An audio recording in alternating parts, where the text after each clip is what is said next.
7년 전에 개척을 처음 시작할 때 교회 학교는 우리 아들내미 딸내미 예본이 신연이가 다였습니다. 과연 개척하는 이 교회도 유치부가 만들어질 수 있을까? 또 유아부가 만들어질 수 있을까? 그런 것들을 막연히 하나님 앞에 기도하면서 상상했을 때가 있습니다. 그때 유치부 교사로 세움받은 유원선, 김성희 두 사람이 애가 없으니까 예배당에서 졸고 있을 때 내가 얼마나 야단을 쳤는지 몰라요. 아무도 예배할 아이들이 없으니까 둘이 가가지고 의자에 누워가 자빠 자고 있네. 내가 그때 야단 친 거 너무 죄송해요. 지금은 마음이 아파. 애가 없는데 어떻게 해요? 막 이렇게 눌려가지고 잠자고 눌려가지고 일어났는데 내가 막 어떻게 자빠졌냐고 애들 전도할 생각을 하고 보내달라고 기도할 생각을 해야지 하고 막 야단친 적이 있는데 지금 공식적으로 사과합니다. 그때는 제가 성숙하지 못해가지고 그럴 수밖에 없죠. 애들이 없는데. 그런데 어느덧 7년이 지난 지금 우리는 7, 80명이 넘는 교회학교 아이들을 섬기게 되었습니다. 이 참 하나님의 은혜죠. 과연 유치부가 생길 수 있을까? 유아부가 생길 수 있을까? 아동부는 생길까? 아동부는 그때 생겨 있죠. 예본이 신연이가 있었으니까. 더 올 수 있을까? 중고동부는 생길 수 있을까? 그러다가 얼마 안 있다가 중고동부 한 명이 생겼고 그 한 명으로 시작해가지고 또 중고동부가 세워져 가고 있고 참 놀라운 하나님의 기적이라고 저는 생각합니다. 그것을 위해서 헌신하는 이 교사들이 뭐 일주일에 한 번 와가지고 애들 살짝 1시간, 2시간 봐주는 거 그게 뭐 교사라고 이렇게 생각하면 왜 그거조차도 안 하십니까, 여러분은? 이게 너무 귀한 일인 거예요. 그래서 오늘 하나님이 여러분을 귀하게 쓰심에 너무 감사드리고 이것 또한 하나의 기적이라 저는 확신합니다. 그래서 다시 한 번 더 우리 교사들을 격려하면서 박수를 한번 쳐드립시다.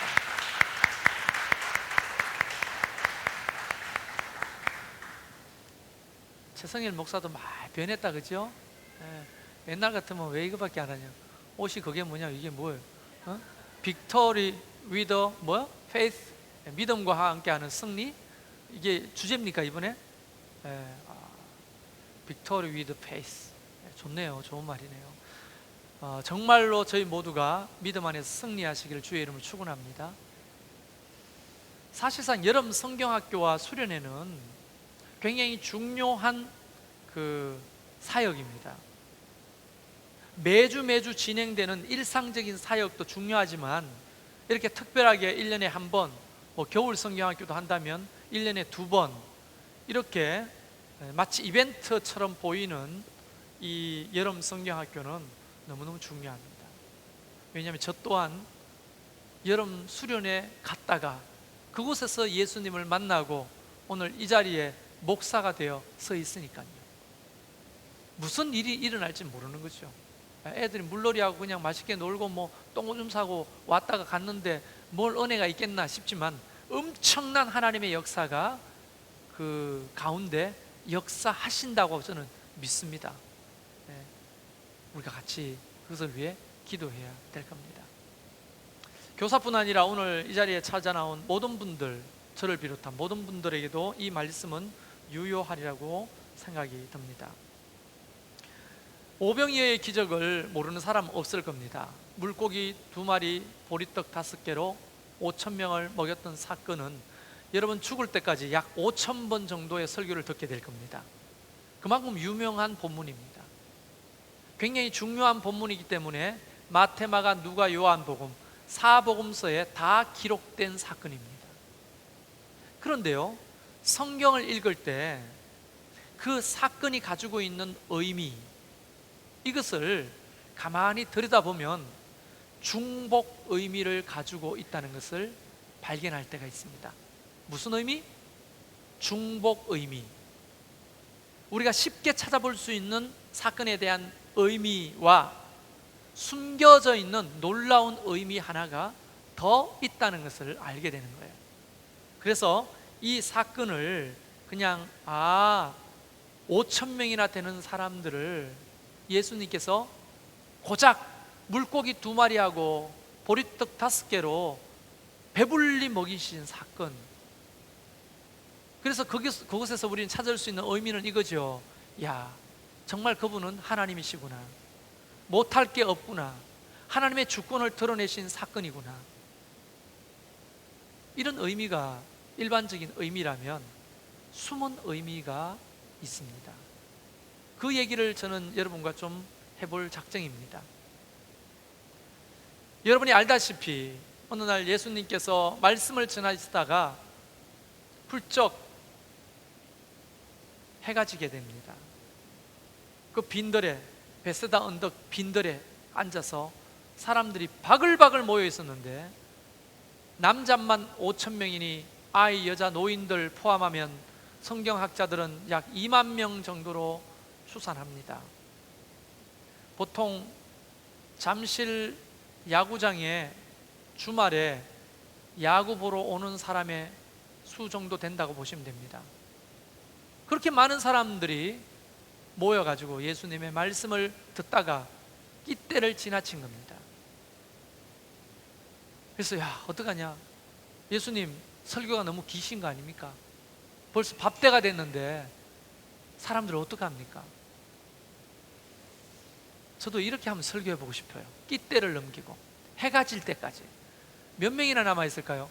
내가 볼 땐 우리 집 사람도 갈 것 같아요. 네. 여러분 남아있을 수 있겠어요? 지금부터 제가 설교를 시작해가지고 한 7시, 8시까지 계속 설교하면.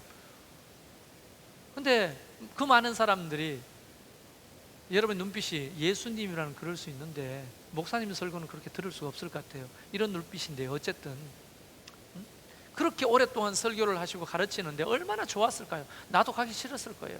이때가 넘어가는데 제자들이 술렁술렁 염려하기를 시작합니다. 어떡하지? 이때가 넘는데 아이들은 배고프다고 엄마한테 집에 가자고, 말씀은 계속되고 어떡하지? 제자 한 명이 나와서 예수님에게 그렇게 말합니다. 예수님, 이때가 넘었는데 이거 어떻게 해야 됩니까? 마을로 들어가서 음식을 사와야 되는 거 아닙니까? 빌립이 말꼬리를 자르면서 이렇게 말합니다. 야, 저 마을에 들어가가지고 살 데도 없지만 살려면 이 많은 사람 먹이려면 200데나리온은 있어야 될 거야. 200데나리온이면 한 데나리온 5만 원 쳐도 얼마입니까? 1,000만 원 정도 돈이 있어야 이 사람들 다 먹이겠다. 이렇게 말하니까 예수님께서 그렇게 말하는 제자들 향해 이렇게 말씀해요. 오늘 주제입니다. 여러분 주목해서 들으십시오. 너희가 먹을 것을 주라. 그렇게 말씀하시고. 뭐라고요? 너희가 먹을 것을 주라는 겁니다. 동네에 가서 사올 수도 없지만 사올 필요도 없다. 그러면서 갈 것 없다. 너희가 먹을 것을 주라. 그렇게 말씀하십니다. 그 말을 듣고 액면 그대로 이 말을 들었던 제자 한 명, 그리고 사람들이 혹시 먹을 거 가져온 사람, 혹시 먹을 거 가져온 사람. 그때 한 아이가 품에 분위기 때문에 먹지 못하고 지금 끼때가 됐는데 먹으려니까, 혼자 먹으려면 먹겠어요? 이거? 못 먹잖아요. 그러니까 품속에 넣어뒀던 도시락을 끄집어냅니다. 물고기 2마리라고 하니까 우리는 아이들을 가리키는 그림 속에서 너무 왜곡된 그림을 봤어요. 이따만한 물고기 2마리하고 중만한 보리떡 5개가 주로 이렇게 들어있죠. 아이의 도시락입니다. 물고기 2마리와 보리떡 5개는 멸치처럼 생긴 드라이핏입니다. 소금에 절인. 그리고 납작하게 구운 보리떡이에요. 정말 아이들이 딱 먹을 만한 그런 아주 작은 음식입니다. 그 아이가 그것을 내밉니다. 제자들이 그걸 가져다가 예수님께 바치는데 그 순간 제자들의 그 심리를 한번 생각해 보세요. 애 도시락을 뺏다가 예수님 이거 여기 있는데요. 이렇게 할 때 그 제자들의 심리를 생각해 보세요. 예수님이 너희가 먹을 것을 주라 했을 때는요, 그들이 가지고 있는 어떤 먹을 것을 가지고 와봐라 이 말이 아닙니다. 중복된 의미를 가지고 있는 거예요. 그런데 액면 그대로만 알아듣고 첫 번째 의미만 깨달았던 이 제자는 아예 도시락을 받아다가 예수님 앞에 갖다 주니 예수님은 축사하시고 사람들에게 무리를 지어 앉게 하시고 나눠주라고 합니다. 그걸 나눠주기 시작하는데 나눠줘도 계속 물고기가 나오는 거예요. 나눠줘도 계속 보리떡이 나오는 거예요. 신기하기 짝이 없죠. 내 같으면 이랬을 거예요. 어떻게 이것이 갑자기 생기는지를, 보리떡 하나를 딱 끄집어내고 어떻게 생기지? 아마 나 같으면 그렇게 봤을 거예요. 물고기를 빼내는 순간 물고기가 또 어떻게 생기는지 이걸 봤을 거예요. 여러분도 안 궁금해요? 혹시 검은 자루 속에서 그냥 눈으로 빼주면 계속 나오는 거 아니잖아요. 지금 그냥 이런 보리망태기 같은데 올려놓고 주니까 계속 생기는 거예요. 어떻게 생기는지 몰라도 계속 생기는 거예요. 그리고 5,000명이 먹고 12광주리가 남았다고 되어 있습니다. 그때 우리는 이 사건 속에서 예수님이 신이시라는 거, 하나님이시라는 거, 못할 일이 없다는 거 우리는 많이 듣고 배워서 야, 정말 오병이의 기적을 행하시구나. 그래서 우리는 주로 작은 것을 주님 앞에 드리면 이 작은 것으로 위대한 일을 행하신 하나님을 찬양했습니다. 이 의미가 잘못된 의미는 아니죠. 예, 충분히 느낀 대로 깨달은 대로 좋은 의미입니다. 그러나 숨어 있는 의미가 있는 거예요. 네가 가진 것을 주라는 거예요. 너희가 가진 것을 주라. 이게 오늘 키워드입니다. 예수님이 그런 말씀을 하실 때 과연 내가 가진 것이 뭘까? 내가 가진 것으로 나누어야 되는데 뭘 나누려고 할까? 이게 문제잖아요. 오늘 교사들 들어보세요. 저를 보세요. 예수님께서 이렇게 말씀하십니다. 너희가 먹을 것을 주라 했을 때 여러분은 뭘 줄 수 있어요? 그 무리들에게?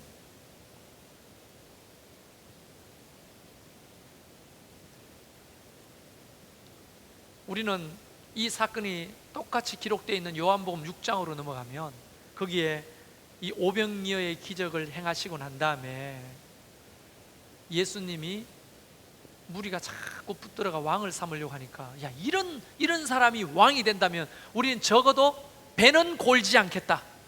그러니까 예수님이 만류하고 산으로 가시고 아침이 됐는데 꼭 두세 배부터 사람들이 모여들기 시작하는 거예요. 왜요? 또 떡하고 빵을 얻어먹으려고. 그때 당시에 2000년에 한 끼 먹는 게 힘들었어요. 사람들이 구름대처럼 아침마다 몰렸어요. 예수님이 그렇게 말합니다. 그렇게 무리들에게 좀 책망조로 너희가 온 것은 먹고 배부른 까닭에 나에게 왔지, 또 떡 만들어 달라고 또 고기 달라고 지금 온 거 아니냐? 내가 너희에게 줄 수 있는 건 사실 이게 아니야. 이걸 뒤집어 말하면 이겁니다. 성경에는 없지만 이런 거예요. 내가 어제 제자들에게 너희가 가진 것으로 나누어 주라, 너희가 있는 것으로 주라, 이런 말을 한 것은 사실 그런 의미가 아니었는데 걔들이 괜히 보리떡 5개 하고 물고기 2마리 가져오는 바람에 내가 할 수 없이 축사하고 나눠준 거지, 내가 계속 하려고 하는 것은 어떤 육체적인 배부름을 공급해 주는 게 아니야. 이게 성경적 의미거든요. 그러면서 설명하시는 게 뭐냐면 요한복음 6장 35절에 나는 생명의 떡이니 내게 오는 자는 결코 줄이지 아니할 터이요 나를 믿는 자는 영원히 목마르지 아니하리라. 왜 아멘 안 해요? 안 믿어져요? 예수님 자신이 떡이고 예수님 자신이 음료라고 말씀하시는 거예요. 그러면 내가 그 자리에 있었다면 이래서 어제 그렇게 얘기하시지, 나는 어제는 이걸 깨닫지를 못했네요. 이제야 그 얘기를 하는 겁니다. 예수님께서 요한복음 6장 51절에 나는 하늘에서 내려온 살아있는 떡이니 사람이 이 떡을 먹으면 영생하리라. 내가 준 떡은 곧 세상의 생명을 위한 내 살이니라. 사실상 예수님이 이 무리들에게 주고 싶었던 것은 뭐냐면 바로 예수님 자신, 또 내지는 예수님의 복음입니다. 제자들이 그동안에 보고 들었던 그 예수님의 천국 복음, 그런 것들을 소유하고 있으면 그 가지고 있는 그것으로 너희가 먹이는 거다, 이걸 이 사건 속에서 가리키고 싶은 거예요. 두 번째, 중복 의미 중에 두 번째는 바로 떡과 물고기의 이야기가 아니고 예수님 자신에 대한 얘기예요. 예수님이 곧 떡이고 예수님이 곧 음료라는 거예요. 요한복음 4장에 이미 그 얘기를 들은 한 여인이 있죠. 사마리아 성의 한 여자가 우물가에 물 떠러 왔다가 예수님을 만났죠. 예수님이 낭자 물 한 바가지만 주시오. 이러니까 그 여자가 무슨 말씀입니까? 어떻게 유대인이 이방 여자에게 물을 달라 합니까? 그렇게 이야기하면서 이야기가 된 거예요. 그러면서 예수님이 놀라운 비밀 한 가지를 얘기하시는데 그 여자에게 네가 맨날 떠먹으러 오는 물은 마셔도 목마르지만 내가 주는 물은 영생하도록 목마르지 않은 그런 영생의 물이다. 이 말씀을 여인에게 하잖아요. 일맥상통한 거예요. 지금 4장 5장 6장에 거치면서 요한복음은 마태복음, 마가, 누가복음도 다 이 오병이의 사건을 중요한 사건으로 다루고 있지만 그냥 별것 아닌 물건을 가지고 뻥튀기 해서 많은 사람들을 배불리 먹였다, 예수님은 하나님이시다, 이것만을 의미하는 것이 아니라 실제로 이 사건 속에서 예수님이 우리에게 주는 더 중요한 의미는 예수님이 떡이라는 겁니다. 먹여야 될 떡이라는 거예요. 예수님 자신이 마셔야 될 음료라는 겁니다. 그거는 예수님 오시기 전 600년 전에 아모스 선지자가 이렇게 말한 적이 있습니다. 아모스 8장 11절에 주 여호와의 말씀이니라. 보라, 날이 이를지니라. 내가 기근을 땅에 보내리니 양식이 없어 주림이 아니며 물이 없어 가람이 아니요 여호와의 말씀을 듣지 못한 기갈이니라. 이럴 때 순복음교회가 좀 부럽기는 부러워요. 아멘 이렇게 할 때 좀 부러워요. 말씀을 읽을 때는 뒤에 아멘 하면 좋겠습니다. 강제로 말고 진짜 믿어지면 하시라고. 다시 끝에만 해보겠습니다. 물이 없어 가람이 아니요 여호와의 말씀을 듣지 못한 기갈이라. 이런 문화는 좋은 문화예요. 꼭 다른 교단 배우자는 게 아니고 아멘이잖아요. 정말 우리가 양식이 없어서 배고프구나, 물이 없어서 목마른 게 아니고 하나님의 말씀을 먹지 못하고 듣지 못한 영적인 기갈, 그런 사람들 중에서 우리 아이들도 그 대상인 거예요. 오늘 예수님은 교사들에게 그렇게 말합니다. 너희가 먹을 것을 주라는 거예요. 너희가. 그러면 여러분이 뭘 가지고 있어야 되느냐? 적어도 예수 그리스도, 그분의 복음을 가지고 있을 때만 우리가 가진 것으로 먹일 수가 있는 겁니다. 그런데 여기서 우리가 가진 것으로 먹여야 되겠다. 오늘 헌신 예배 드리면서 그래, 내가 가진 것으로 먹여야지. 내 안에 과연 예수님이 계실까? 내 안에 예수님의 복음이 살아있나? 내가 나눌 수 있나? 그래서 여기 모인 한 17명 정도 되는데요, 교사들한테 물어보면 있어요? 있어요? 아니 솔직하게 우리 하나님 앞에 지금 하나님이 여러분에게, 여러분이 섬기는 아이들에게 너희가 먹을 것을 주라고 하잖아요. 아니 오욱조 선생님 아멘이라 했고 김문정 선생님도 아멘이라 했는데 중고등부 때 뭘 먹여요 와가지고? 가만히 있잖아요. 아무것도 안 하잖아요. 찬양 인도하고 안내하잖아요. 말씀 가르친 적 없잖아요. 뭘 먹이는데? 왜 아멘해요? 틀린 게 아니고 왜 아멘 하냐고. 사후경제 있어요? 뭐 먹여요? 예?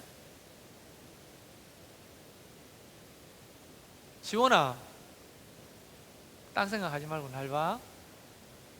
지원이는 중학교 1학년입니다.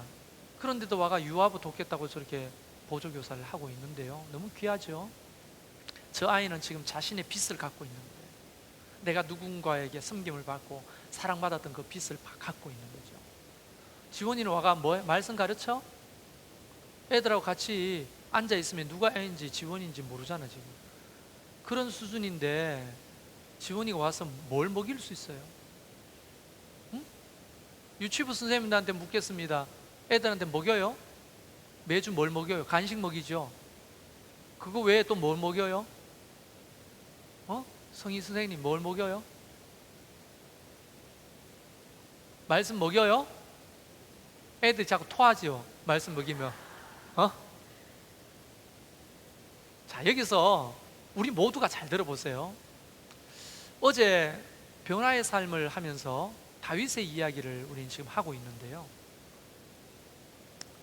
다윗이 밧세바를 범하고 우리아를 죽였습니다.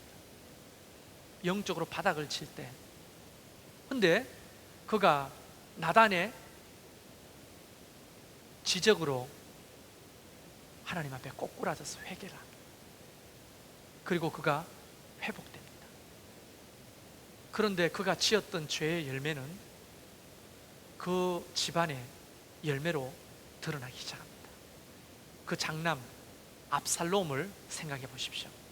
압살롬은 백주 대낮에 새엄마들을 강간합니다. 다윗의 후궁들을 백주 대낮에 강간합니다. 아버지 뒤를 이어서 왕이 됐던 솔로몬, 그 왕이 됐죠. 지혜로운 왕이었죠.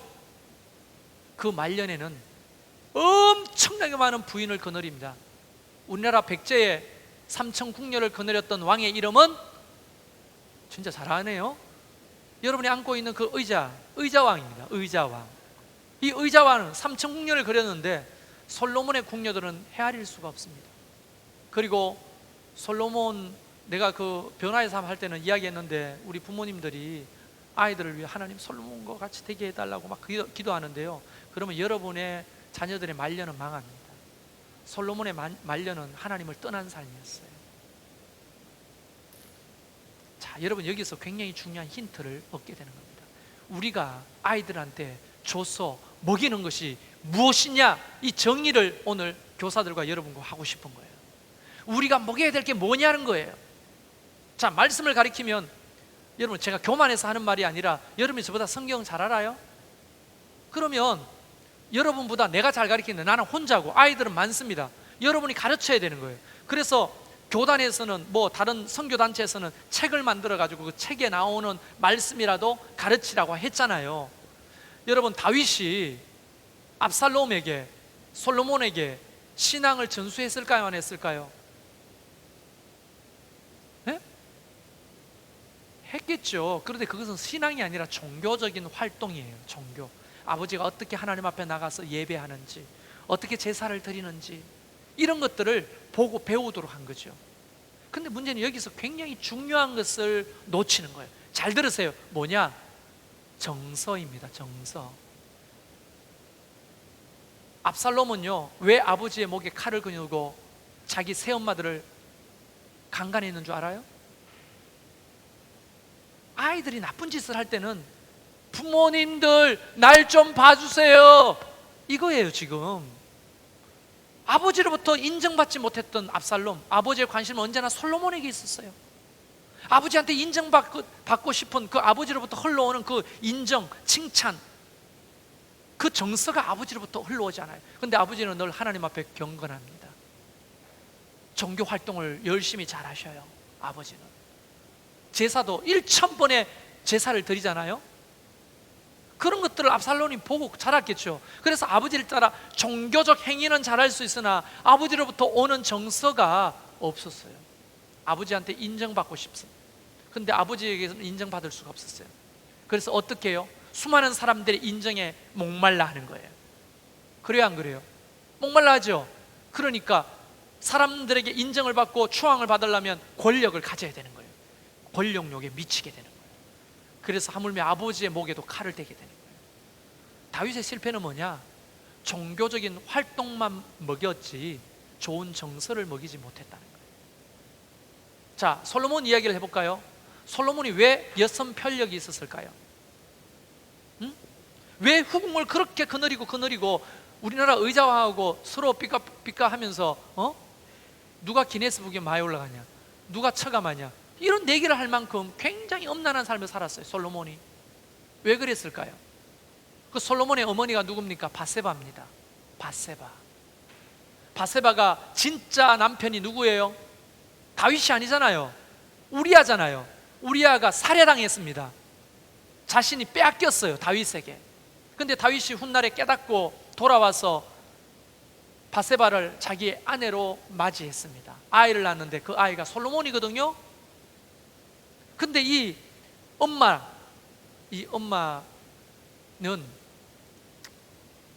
솔로몬에게 정말 좋은 정서를 흘려보낼 수 있었을까요? 남편이 그렇게 살해당하고 졸지에 외간 남자의, 비록 왕비가 됐으나 외간 남자의 품에서 사는 것이 행복했을까요? 강제 결혼을 당했어요. 아, 후궁이면 행복할 거라고요? 왕궁에 사니까? 오늘날만 롤스로이스 같은 거 타고 다니니까? 비싼 똥가방 같은 거 늘 메고 다니니까 행복했을까요? 아니죠. 그 슬픔이 아이에게 정서가 잘 전달되지 못했다고 보는 거예요. 그래서 솔로몬은요, 엄마의 사랑을 그렇게 많이 받고 자라지 못했다고 봅니다. 엄마의 사랑을 받지 못한 사람들의 특징이 뭡니까? 여성평력이 있는 거예요. 끊임없이 여자들을 바라고 그 여자의 사랑을 갈구하고, 그게 역기능으로 드러나는 게 바로 그런 거죠. 그러니까 다윗은 신앙은 잘 세워져 있었는데 정서적으로 건강한 것을 아들들에게 흘려보지 못했습니다. 나중에 가면 다윗의 후손 중에서 서로 강간이 일어나고 형제지간에 피비린내 난 싸움이 나고. 뭐가 문제예요? 다윗과 같은 믿음을 가진 사람이었는데 다윗에게 복음이 없었을까요? 하나님에 대한 사랑이 없었을까요? 시편을 읽어보세요. 절절히 눈물 쪽쪽 짜내는 그런 감동적인 글들을 하나님 앞에 올려주는 신앙인이었습니다. 그래서 하나님이 보실 때 뭐라고 말하냐? 다윗은 내 마음에 합한 자다, 그렇게 말했잖아요. 그런데도 불구하고 다윗의 그 아들들은 깨진 정서로 살았어요. 여러분, 제가 뭘 강조하는 줄 알겠습니까? 교회는 종교적인 어떤 행위를 통해서 말씀만 가르치는 곳이 아니고 아이들에게 좋은 정서를 경험시키는 곳입니다. 그게 두 개가 같이 가야 되는 거예요. 우리가 먹여야 될 것은 말씀만이 아니고 좋은 정서라는 거예요. 자, 이걸 구체적으로 말하면 이런 겁니다.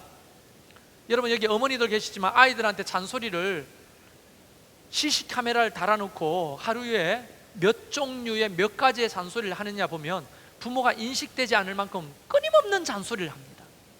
아이는요, 잔소리의 홍수 속에 사는 거예요. 그래서 나중에는 그 잔소리가 뭐라고 와와와 이렇게 들려요. 어떤 말도 안 들려. 엄마가 지금 뭐라 했어? 이런 말을 또 반복하게 되죠. 그러면 엄마가 뭐라 했어 하면 와와 했기 때문에 뭐라 했는지 몰라요, 애들은. 간혹 한 번씩 야단을 신사임당처럼 그렇게 치면 어머니, 불효막심한 이 소자를 용서하여 주시옵소서, 이렇게 철이 일찍 드는데 매일 하지마 그러지 말랬잖아, 치우라 했잖아, 공부는 왜 하냐, TV 그만 봐, 이래 저래. 어휴, 정신사람. 걔들이 정신병자가 안 되는 게 참 감사한 거예요.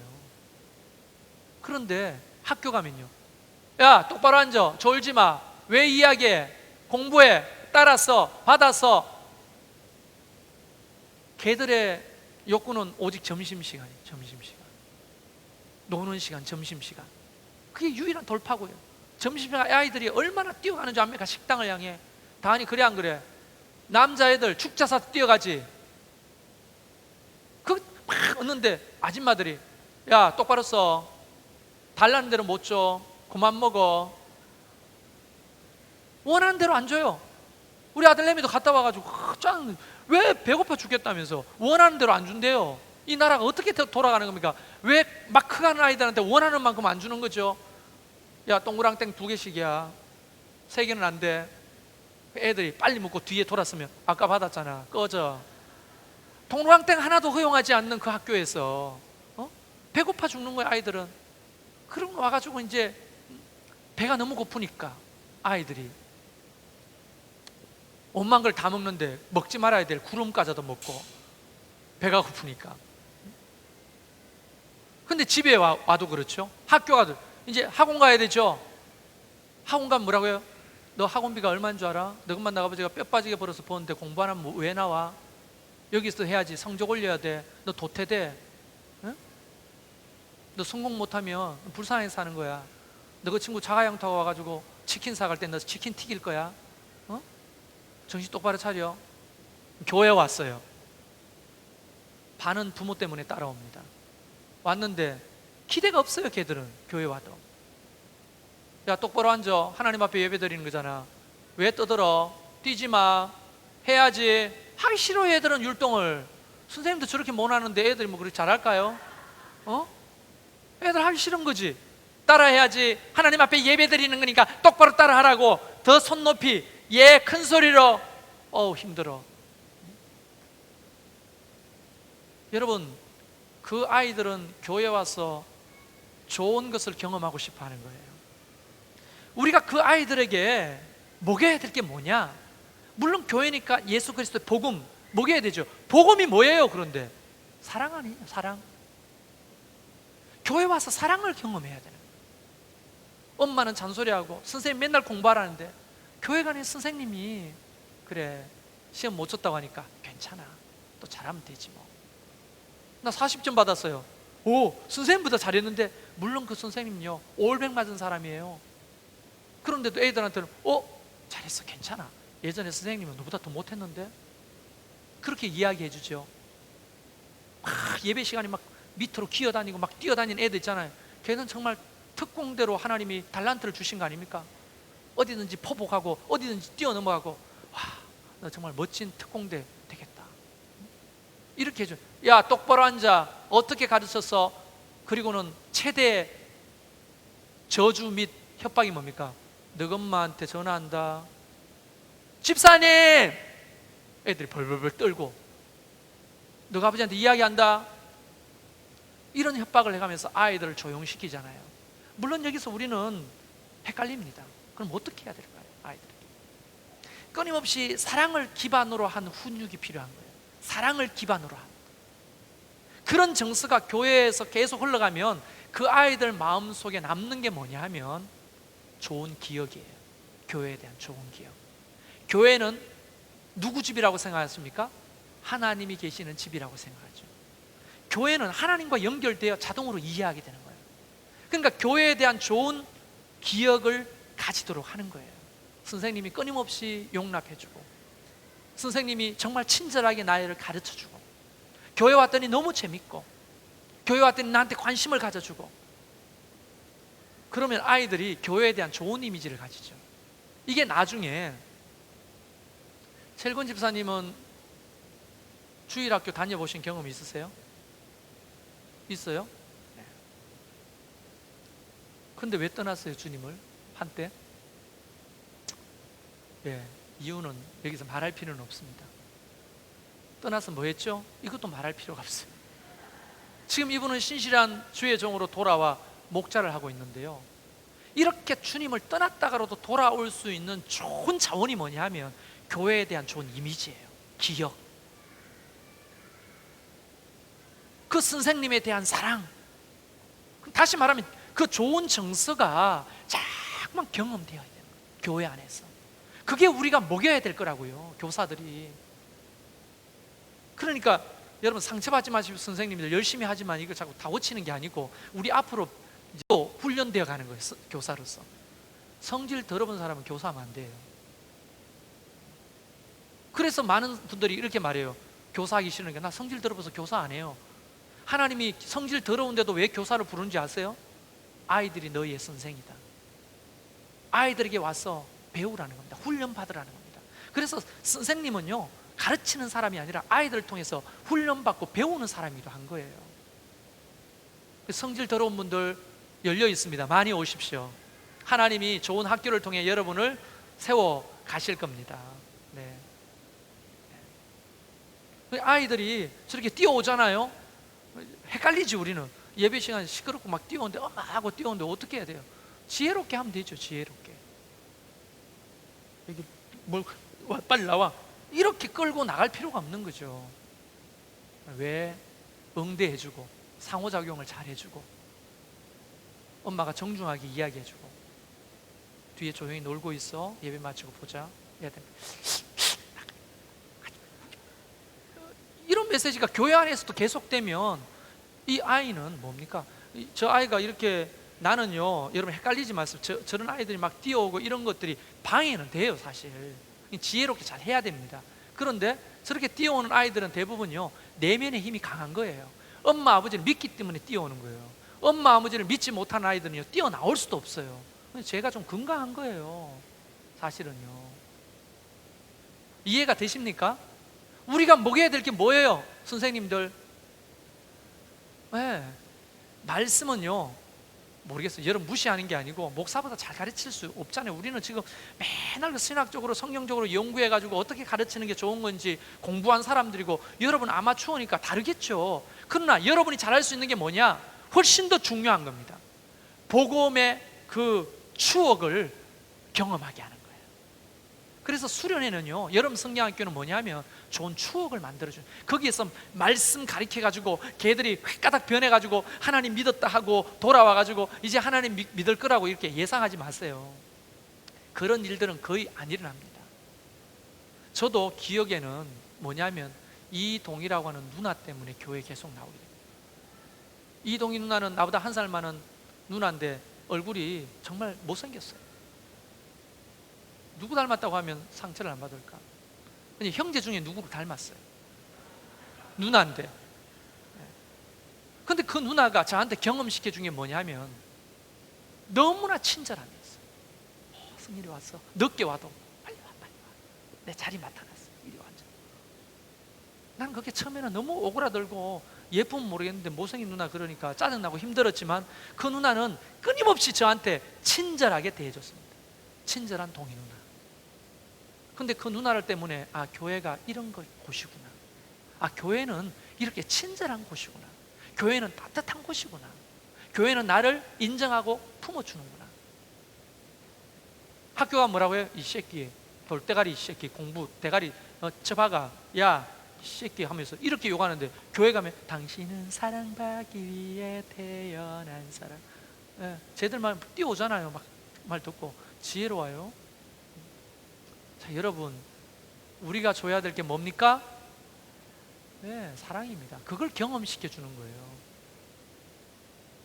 그래서 이런 아이들이 이제 그럼 나오는 가만둬야 되냐, 이게 이제 부모들이 헷갈리는 거예요. 그럼 가만둬야 되나? 그래서 아이들 계시는 부모님들은 사실은 저 뒤쪽에 앉아가 아이들을 맞이하면 돼요. 잘 뛰어나온 애들이 곧 있잖아요. 근데 제일 앞에 와가지고 은혜 받는다고 앉아 있으니까 애들이 제일 밖에 뛰어나오잖아요. 오늘은 특수한 상황이니까 교사들이니까 여기 있지만, 보통 어린아이가 잘 뛰어나온 아이들 부모님들은 뒤에 앉아가 아이들을 응대해 주면 되는 거죠. 그리고 교육자들도 지혜롭게 잘 친절하게 나가야지. 이런 것들은 교회에서 없어야 되는 겁니다. 우리 신년이가 교회에 안 나오겠다고 했을 때 큰 이유 중에 하나가 옛날에 선생님한테 협박받고 있어요. 정말로 싫었다고. 교회에서 왜 그렇게 협박하냐고. 난 그런 교회는 안 나가겠다고. 그럼 내가 빌었죠. 아빠를 봤어라도 한 번이라도 나오자. 그렇게 여러분 아이들은 예민한 거예요. 그 정서에. 그리고 그런 좋은 정서가 되면 말이 통해요, 안 통해요? 정서가 통하면 말이 통해요. 그때 우리는 뭘 먹이는 겁니까? 옳거니 귀에다 하고 하나님의 말씀을 거기에다가 먹이는 거예요. 그래야 먹기지. 정서가 안 흐르는데 하나님 말씀 암송시키고 달란트 시장을 하면서 뭐 먹을 것으로 꼬시고 상품으로 꼬시고 암만 해봐도 거기는 기억에 남는 말씀이 아니에요. 이게 정서가 통하면 말씀이 들어옵니다. 그때 그 말씀이 생명의 양식이 되고 그 아이의 영혼의 자원이 되는 거예요. 그래서 우리가 먹을 것은 두 가지예요. 하나님의 말씀과 말씀이 가리키는 가치, 그 사랑을 경험시키는 거예요. 다윗은 그것을 자녀들한테 못했어요. 종교적인 행위는 잘할 수 있었으나 솔로몬은 성전까지 지었잖아요. 근데 그 인생 말년은 망했습니다. 그래서 제발 솔로몬같이 되게 해달라고 기도하면 큰일 납니다. 솔로몬의 지혜만 주세요, 이렇게. 다윗의 믿음만 주세요, 이렇게. 순전한 사무엘처럼 되게 해달라고 기도하면 큰일 납니다. 사무엘 아들들 다 폐가망신시켰어요. 그러니까 성경을 잘 알고 기도해야 되는 거죠. 오늘 교사 헌신 예배인데요, 저와 여러분 모두가 하나님의 교사로 부름을 받았다고 봅니다. 부모로서, 목자로서, 또 교사로서 우리는 그 아이들에게 주님께서 이렇게 말합니다. 너희가 먹을 것을 주라. 여기서 할 말이 많아요. 근데 시간이 너무 많이 지나서 이 정도 하고 마치겠는데, 좋은 정서가 부부지간에 가정에서 경험되지 않는 교사는 아이들한테 흘려보낼 에너지가 없기 때문에 못하는 거예요, 사실은. 그래서 사실 목회서 신에 보면 누가 감독이 돼야 되냐, 누가 말씀을 가르치는 교사가 돼야, 정서적으로 건강한 사람이 돼야 된다고 말하는 거예요. 왜냐하면 내가 줄 수 있는 여유가 있는 교사여야 아이들한테 사랑이 흘러가지, 집구석에 가면 계속 싸우고 찡까지 싸우고, 돈 때문에 힘들고, 그 다음에 사업 때문에 힘들고, 직장 때문에 힘들고, 막 내가 막 떨리는 그런 여유가 없는데 교회 교사라고 왔잖아요. 어떻게 되겠어요? 흘러가겠어요? 못 흘러가는 거예요. 그래서 이걸 따지고 넣으면 가족에서부터 시작되는 거예요. 이게 교사는 가족으로부터 시작되는 거예요. 여러분, 그러나 괜찮습니다. 난 자격이 없다 이래 생각하지 말고, 교사 또한 아이들을 왜 붙여주셨습니까? 그 아이들은 여러분의 학교입니다. 하나님이 여러분을 거기서 키우시고 여러분을 훈련시키는 거예요. 그 아이가 우리의 선생인 겁니다. 할렐루야. 그러면서 아이도 자라고 우리도 함께 자라는 거예요. 이 놀라운 교사의 자리 여러분 초청합니다. 많이 필요합니다. 우리는 MIT 공과대처럼 3명당 1명의 교수처럼 3명당 1명의 교사가 있었으면 좋겠어요. 정말 여러분 많이 지원해 주시기를 주의 이름으로 축원합니다.